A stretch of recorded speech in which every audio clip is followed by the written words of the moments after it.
But I'm going to read this. It's great being in Melbourne, and it's fitting. I want to read. I feel like the result of a dead man's prophecy from about 200 years ago, and that dead man is one of our editors and was the owner of The Guardian at the time, a guy called C.P. Scott, and he said this in 1921. The world is shrinking.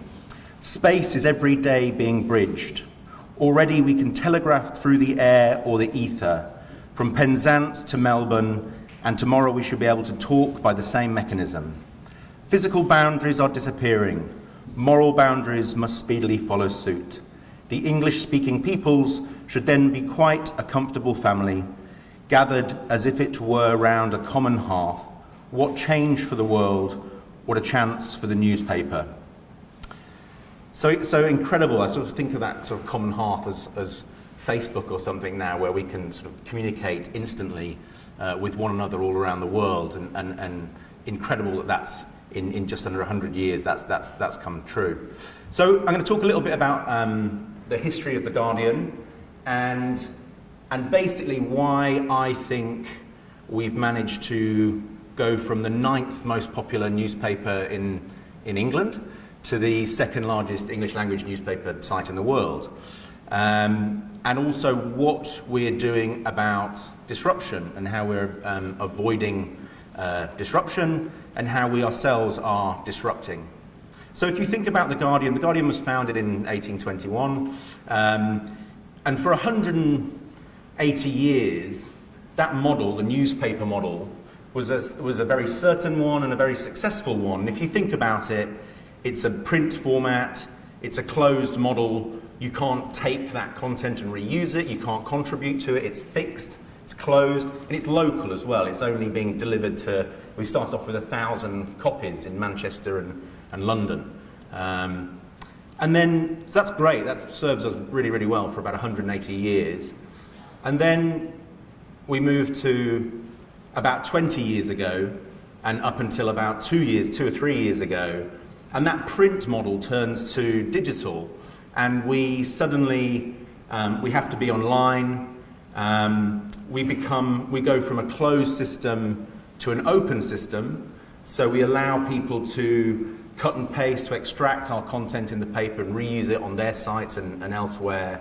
We allow people to comment on articles and contribute themselves, and we also become global, and that becomes a necessity. Becoming digital and becoming global becomes a necessity because the closed print local model doesn't work anymore. The price that we get for circulation and the print advertising just doesn't fund the amount of journalists that we need. And then I would say the transition that's happening now, right now, and especially in the sort of the last 18 months or so, it's become very apparent, is this transition from digital to mobile, to specifically mobile. 60% of our traffic, and we serve 140 million unique visitors around the world every month. That 60% of that traffic is through mobile. I love this idea that sort of when we first started in 1821, these 1,000 copies of The Guardian were actually circulated in coffee shops. And it was to let people know of some atrocities that the British government, some more atrocities that the British government were committing in Manchester. They just massacred a load of protesters in Manchester.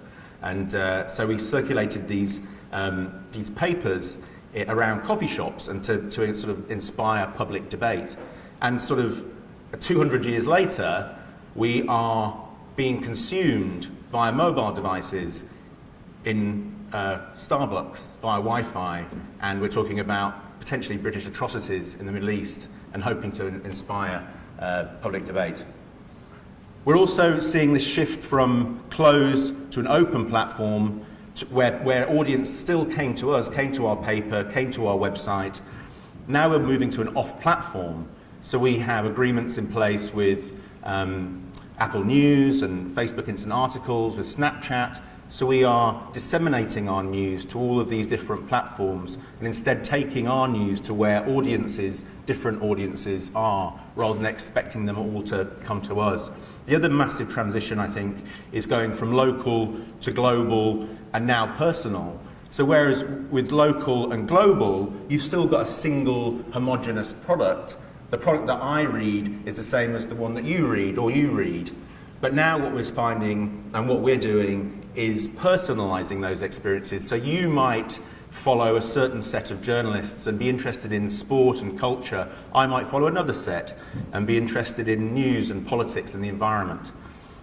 You might consume your news on purely on Facebook or Snapchat, especially if you're aged 16 to 25. I might consume it purely on the Guardian app itself and then in live Guardian Live events in Melbourne or Sydney, etc.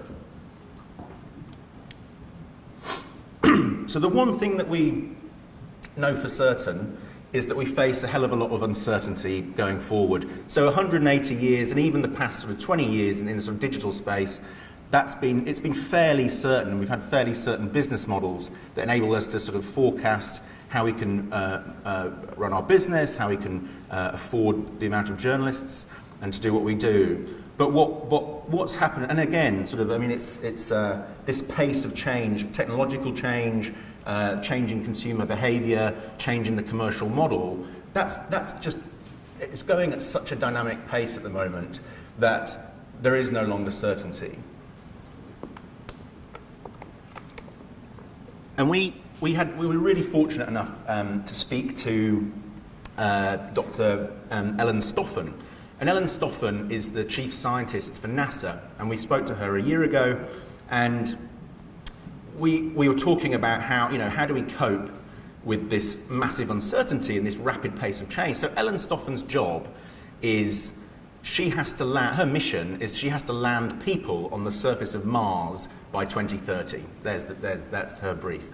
But what she said was, there's no way, that's 15 years of technological change. How can you plan to do that at that point in the future when you have no idea about what technologies will be created, invented between now and then? And also you're relying on all the countries of major powers in the world acting in collaboration to achieve something like that. How can you guess at the sort of geopolitical situation in 3 months' time, never mind in 5, 10, 15 years' time? And so she talked about not really having these solid plans and believing in the certainty of your plan, but really emphasizing on your teams and the people in your organization and making sure that what those teams were was super agile. They were absolutely brilliant collaborators and problem solvers. And if all the focus went on there rather than the strategic plan, then you could solve problems as you came across them, and ultimately where you'd end up is on the surface of Mars in 15 years' time. And so we've adjusted our organization to basically become really rapid, very agile, problem-solving teams in different parts of the world. And so I kind of get to my single bit of advice. I think with all of that uncertainty, and you can be an agile team and a great problem-solving team.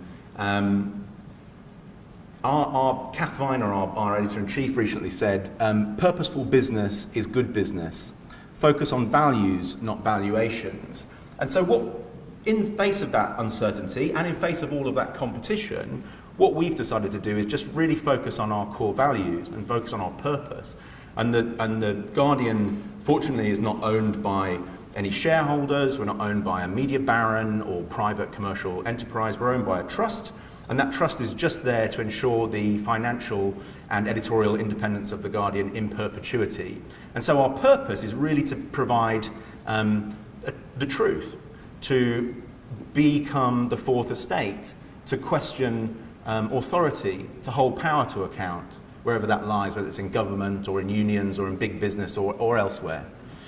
And as long as we have that, as long as we stay true to that purpose and we just continue to do that one thing, then we think we'll be all right. Then we think that we will figure out the business model along the way.